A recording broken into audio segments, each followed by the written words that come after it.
हे हम তো বিহার কা মাইয়া কা লালা नहीं है फिर भी घर में बनाया ঠেকুয়া। হ্যাঁ বন্ধুরা, আজকের একটা রেসিপি বানালাম ঠেকুয়ার। প্রথমবার বাড়িতে ট্রাই করলাম। প্রথমেই আমি দেখো নিয়ে নিলাম আটা 500 মতো আটা, তার সাথে 200 মতো সুজি। এটা কিন্তু ময়দা দিয়ে একদমই হয় না, অবশ্যই তোমরা আটা দিয়ে বানাবে। আর এর সাথে নিলাম নারকেল কোরানো। নারকেলটা কিন্তু ফাইন করে কোরাতে হবে। এরপরে এর মধ্যে আমি দিয়ে দিলাম ক্রাস্ট সুগার। হ্যাঁ, সুগারটা তোমরা এভাবে ক্রাস্ট করে দেবে, তাহলে সুগারটা খুব ভালো মিক্সড হবে। মিক্সিতে সুগার ক্রাশ করলেই হয়ে যাবে। আর কিছুটা গোটা সুগারও আমি এর সাথে অ্যাড করে দিলাম। তো এরপরে আমি এর সাথে দিয়ে দিলাম ছোটো ছোটো করে কেটে কিশমিশ, তোমরা অন্য ড্রাই ফ্রুটস ইউজ করতে পারো।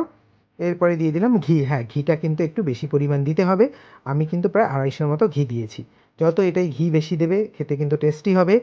ঠেকুয়া কে কে পছন্দ করো, কে কে পছন্দ করো না আমি জানি, সব বাঙালিরা ঠেকুয়া খুব পছন্দ করো। সাথে অল্প দিয়ে দিলাম মৌরি। মৌরি দিলে কিন্তু খুব ফ্লেভারটা ভালো আসে। আর একদম সামান্য পরিমাণ নুন। হ্যাঁ বন্ধুরা, অবশ্যই খুব অল্প পরিমাণ নুন দেবে। এরপরে এটাকে আমি খুব ভালোভাবে ম্যারিনেট করে নিলাম, খুব ভালোভাবে মেখে নিলাম। যেটা বলছিলাম, আমরা কিন্তু ঠেকুয়া নিয়ে সবাই যুদ্ধ করি বাড়িতে। মানে কোন বন্ধু ঠেকুয়া দেবে, কোন বিহারি বন্ধু আছে ঠেকুয়া দেবে।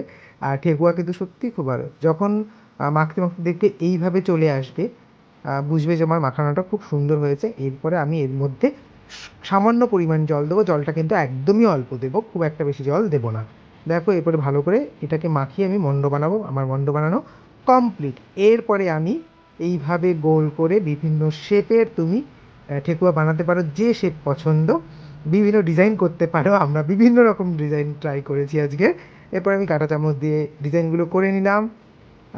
তোমরা দেখতেই পাচ্ছ, যে যেভাবে পারো ডিজাইন করতেই পারো। আমি বলছি ফার্স্টবার ঠেকুয়া বানিয়েছি বাড়িতে, কিন্তু বন্ধুরা বিশ্বাস করো, অসম্ভব ভালো লেগেছিলো খেতে।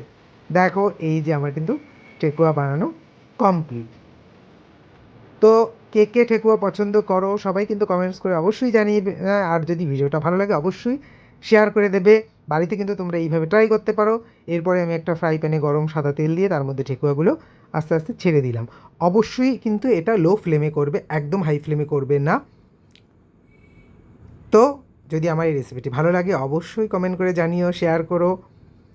আর দেখো, আমি কিন্তু এইভাবে হালকা ব্রাউন কালার হয়ে গেলে উল্টো করে দিলাম, উল্টো করে একটু হালকা ব্রাউন করে ভেজে নিলাম। আমার ঠেকুয়া বানানো কিন্তু কমপ্লিট। তো সবাইকে ছট পুজোর অসংখ্য অসংখ্য প্রীতি, শুভেচ্ছা, ভালোবাসা। সবাই খুব ভালো থেকো। ছট পুজো সবার ভালো কাটুক। নমস্কার, সকলকে অসংখ্য ধন্যবাদ।